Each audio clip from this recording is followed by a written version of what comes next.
Well, Bear, just like you and I predicted here a couple of weeks ago, the Royals took home the World Series championship. Spot on that one. Hey, we did get the Bronco game right, though. Oh, we did get the Bronco game right. If you weren't with us a couple of weeks ago, we pretty much unsuccessfly predicted every step of the playoffs all the way along incorrectly. The way. The Dodgers did not win the World Series. The Blue Jays were not in the World Series. Neither were the Rangers. Other than that, we were right on. Spot on. I think we were really close. We just missed it by a little bit. You think Ned Yost gave Doug Melvin a call immediately afterward and said, "Hey, Doug, how you doing? Hey, you want to come party?" I just won a World Series, chump. What'd you win? Good for them. Good for them. I agree. Nedley. I always liked Nedley. It was a fun playoffs and a good series, even though it was only 5 games. Yeah, it would, considering the best player other than Perez was probably Alcides Escobar, he was a Brewer. It's nice. We'll move on to other fine predictions, I'm sure. Yes. Here in this episode of Extra Points, we will get to the Packers and a big dud on Sunday night. It was a thud. And we got some high school teams that are still in the playoffs, and maybe we'll even throw a little Bucks in there. Fear the deer. This week on Extra Points.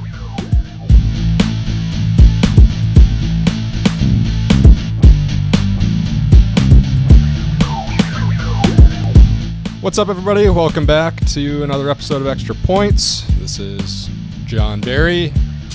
Got his second Packer pick right this year, I think. I did. I'm Eric Schmaltz, sports editor. We work here at the Gazette, and this is our little weekly show where we talk about mostly state and local sports, and sometimes we make terrible, horrible predictions. I'm good at that. We both, however, had the Broncos winning. I don't think any of us saw it coming down quite in that fashion. I mean, the Packers, coming off a bye, just laid an egg. What was your one take from that game? And again, I don't want to put too much into it. It's one game, and it's, obviously Green Bay's still in good shape in that division. But what was your one take from the game? I think mine is just the big concern of you just come off a bye week, so everything, you should be kind of on all cylinders. Everybody was kind of healthy and back in the lineup. And yet, even with the extra time off, you just forgot to even get on the plane.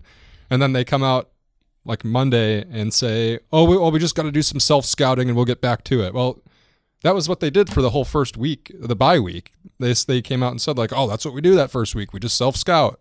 Right. But that apparently didn't get you anywhere. No, it didn't. I think the one thing I took from a couple things I took, I thought McCarthy got out-coached. I didn't think he really made a lot of adjustments. I thought Peyton Manning was, the stories of his demise have been greatly exaggerated because I thought he's never going to be the old Peyton Manning, but he's certainly good enough to take that team places. But I think the one thing that stood out, I think for the first time all year, Jordy Nelson's absence was very evident. Yeah. And, with Cobb getting shut down basically, they didn't have anybody else to go to. James Jones, is a very sure-handed receiver, but he's not a route runner, and he's not a guy that's going to get you a lot of yards after catch, and they needed somebody to spread the field along with Cobb, and they just didn't have that. And I think it was the first time where Jordy's absence really played a factor in the game. Also, I think we got a good taste of just how good that Denver defense is. Ooh, scary good, yes. People are starting to throw things out there like 2000 Ravens type defense, and I'm not, based on these first 7 games, 8 weeks, it's hard not to put them there. I mean, that was impressive. I don't think we ever expect Aaron Rodgers to ever throw for under 100 yards a game. No, he just didn't look good. And I found an interesting stat the other day that after that loss, in his last 9 primetime games, Aaron Rodgers 3-6. Not kind of what you'd expect. No. And the last time he's gone against good defenses, number 1 ranked defenses, he's like 0-5. So I mean, he's still Aaron Rodgers. I'm not gonna make that big of a deal out of it. But certainly, I think a few more questions arose if you're a Packer fan after that game than maybe going into it, because now you realize that's 2 weeks in a row the defense has not played well.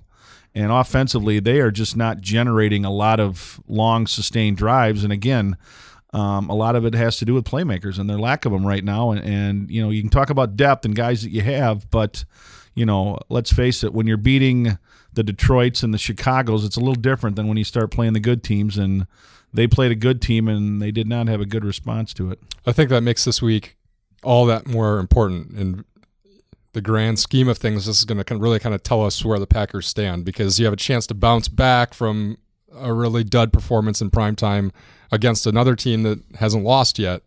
And another good defense. The Panthers, they gave up some garbage points kind of Monday night against the Colts and still found a way to win. But, I mean, they're a turnover machine. They turn teams over, and it's going to be another quick turnaround and a challenge. How do the Packers respond from all this? Well, and that's the whole thing. And you look at it, just look at the quarterback position.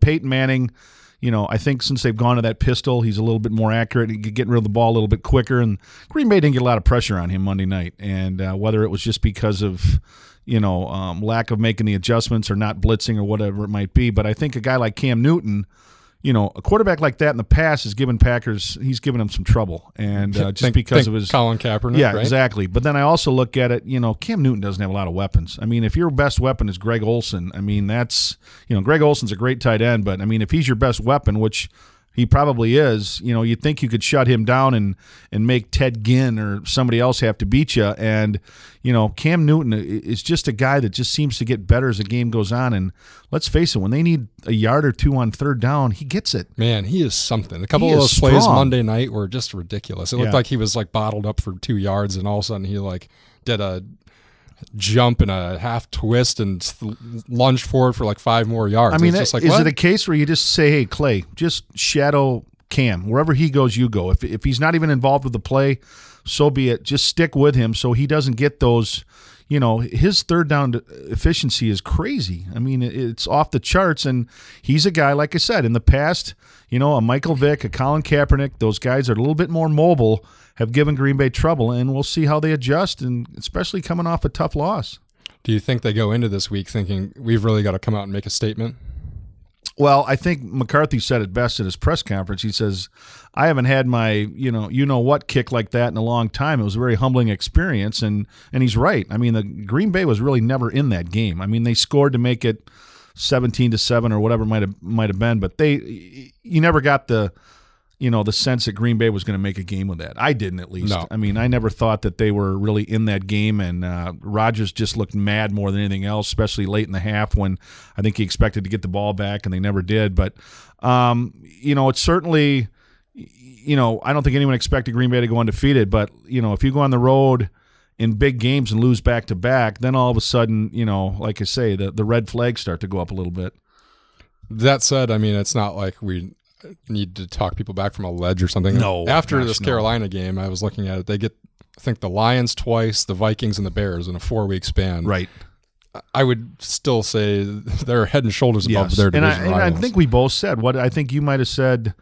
Maybe 12-4. We thought something I thought like 4 that. losses. Yeah, I mean that's about where I was. So they've got 1 loss in 7 games. I mean that's probably about where we expect them to be. And even with another loss this week, which, I would be surprised if Green Bay didn't bounce back and play well. 6-2, 7-1, not a big difference. I mean, they're still the cream of that division, and, maybe they have to go on the road now to play that NFC Championship game if they lose, but, it's still a team that's one of the top 3 in the NFC. There's no question about that.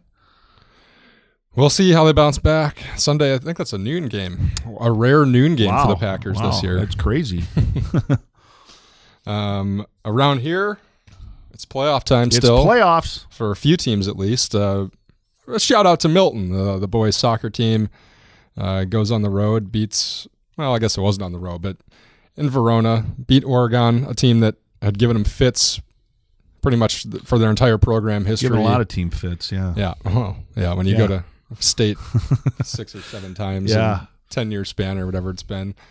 But Milton back at state for the first time in 7 years, I think it is. Yeah, 2008. Mm-hmm. And both of they're an interesting team. I mean, they can score goals. And obviously it starts with Scotty and I've said the last name 100 times, and I'm still not. Bianco Fiore, and it's a mouthful. But on Twitter, his handle is just Scott Bianco. I like that. You just got to shorten that up. I think the one thing with Melton is, and Coach Wagner alluded to it afterwards, when they've been at full strength, they've been a pretty good team. They lost to Oregon earlier in the year, but didn't have Mitch Roberts and didn't have another starter that game. So when they got everybody on the field, a lot of seniors, and you can't beat senior leadership, especially when you get in the postseason. And, Scotty is a very skilled player, and unfortunately for them, they get Whitefish Bay, which I think they're like nationally ranked. Yeah, I mean that's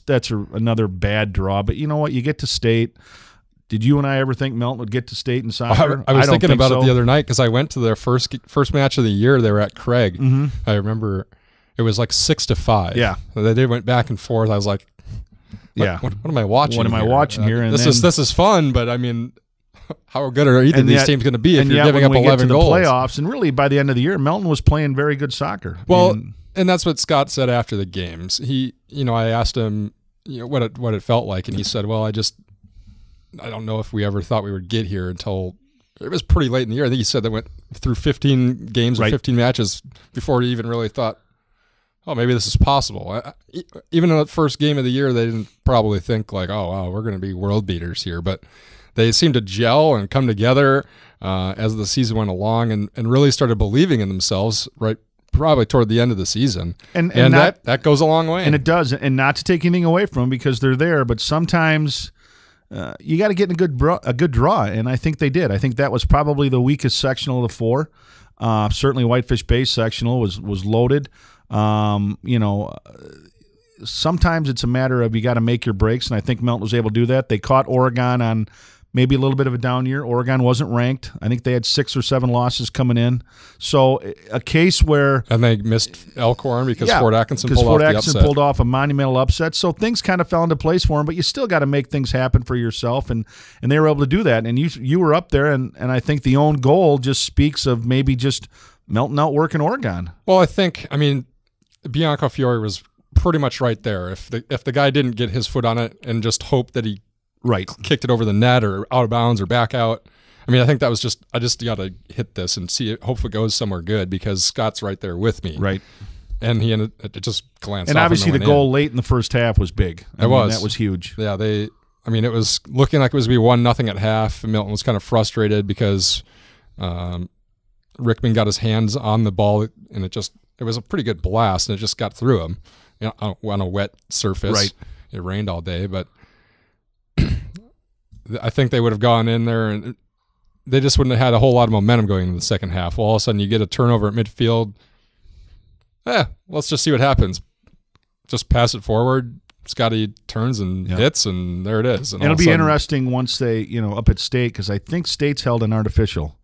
So was Saturday. Okay. So, I mean, that's where Scotty's speed and his skill level, you hope to get him in some open space and let him do his thing. And if they can turn that into a scoring match, I think Melton would just as soon get up 4 or 5 goals than get into a 1-0 game, because then I think all bets are off at that point. But it's a tall order for the Red Hawks because Whitefish Bay is, they're like a Nicolay in girls tennis or Madison Memorial in boys swim. They're just one of those programs that's every year is at State, and every year they're just a very, very good team. Is it Redan or Redden soccer? Do you know the soccer park up there? I'm not sure. It's Eline Park. I know. No, the one in Verona. Oh, Verona. No, I don't know. I don't know how to pronounce it, but that was the one cool thing. The game got moved from 1:00 in the afternoon to 7 at night, which don't get us started on 7 o'clock Saturday night starts. Because the field in Wanakee wasn't shedding the water properly or whatever, they were going to tear the field up. It kind of threw my day off, but it was nice. I mean, that complex up there is something else. That's the first time I'd been up there to see it, and they've got a bunch of fields, and this one was turf and lights and just everything. Press box? There was a small one, but it had stopped raining by that point. You were on the sidelines where all the action is. I was right at midfield. It was fun to see. We'll see how they do at Eline. Yeah, 1:00 on Friday, or noon on Friday. Yep. Noon Friday. Okay. In football, we got one left standing. One left standing, and the one team that once in a while a blind squirrel finds a nut. And I said before the season started, I thought Lake Geneva Badger had the best chance of any area team to go the furthest in the postseason, and the Badgers are the last one standing. They made it to a third-round game with as I like to call it, a state quarterfinal game with Wanakee, and Wanakee certainly, a Division II powerhouse, and the Badgers are going to have their hands full, but the game might take like an hour and a half. Yeah, exactly. Because it's going to be how many passes? What set a number for the number of I'm going passes? to go 10, less than 10 combined. Yes. Yeah. Mm-hmm. That sounds pretty right. Unless I'm going to take the over just to unless one team would get the lead, which, for Badger's sake, you hope it's not Wanakee. But Wanakee's they're not a quick strike team. They're going to pound it and give it to Ron Dane's son and Leo Musso's younger brother, and just keep pounding the ball. And defensively, they're solid. I was doing a little checking on them this morning, and they don't give up a lot of points. The other teams that were in it, Evansville, Albany, and Bigfoot, both lost handily on Friday. Just outclassed. I think both teams knew going in that was kind of the case, but good seasons for both of them. Great seasons for both. I don't care, Bigfoot, a 9th straight conference title, and Evansville, Albany did everything you want a team to do by going undefeated and winning their conference. They kind of just weren't rewarded for that in the postseason, and it's not their fault, but credit to Coach Grovestein and those kids, because I had a chance to watch that game, and it was just a matter of a little bit more athletic and a little bit bigger and stronger, and that comes down to the fact that a private school like Catholic Memorial's got a wide area to draw from, and like it or not, they recruit, and that's what happens. The only other, we got swim sectionals coming up, I guess. Good luck to them, and the end of fall is pretty much upon us here. We're trying to get ready for basketball. Certainly, Aaron Donegan at Janesville Craig. Good chance to get through state, probably in the 200 IM, an outside chance with one of the relays. But she's one of the top-ranked sophomores in the country. I think she ranks in the top 10 in a couple events nationally. So, it's tough because, with the Big 8 so good and Heartland Arrowhead so good, and Beta Nelson, a senior at Verona, who, in talking to coaches, said that she could probably win every event at the state meet. He can only compete in 4, but, she's that good. And I don't know if she's picked what event she's going to swim in yet, but at the conference meet, I know she swam in some different ones just to set records, and she did. So weird, tough. Bucks. Your Milwaukee Bucks. Not a great start to the season. Not a great start, and I've had a chance to watch him. I'm one of the many that have really been looking forward to the season, and Giannis can play. There's no question about that. But right now, they don't play any defense. Their defense is atrocious. They were allowing like 120 points a game, which would destroy any NBA record for futility that ever existed. So it's still early. It is. They'll get Jabari back. We're filming on Tuesday, so tomorrow night's game at home against Philadelphia. Got a nice win on the road over the Nets on a game that was kind of seesaw back and forth. So, the pieces are there. It's just a matter of getting some scoring, and I think when Jabari comes back, hopefully Miles Plumlee won't ever see the court again. Hopefully Vasquez's minutes are limited because, I think when the Bucks' top 7 or 8 rotation is set, they're going to be pretty good. We shall see. That's about all I got for the Bucks right now. That's all. Yeah, which is fine. Let's let the season get going. Yep. That's all we got for this week. Yep. Let us know what you think of the show. Leave us a comment or a review on YouTube or iTunes, and maybe we'll even read it on the show if you decide to shout out to us. Next week we'll talk a little Badger hoops. Yeah. And Whitewater hoops. Hoops. Getting ready to go over there right now. You can find us on Twitter or email us at sports@gazetteextra.com. Thanks to our producer Andrew Ryder and Kevin McLeod for the tunes. Exactly. See you next week, everybody. Take care, everybody.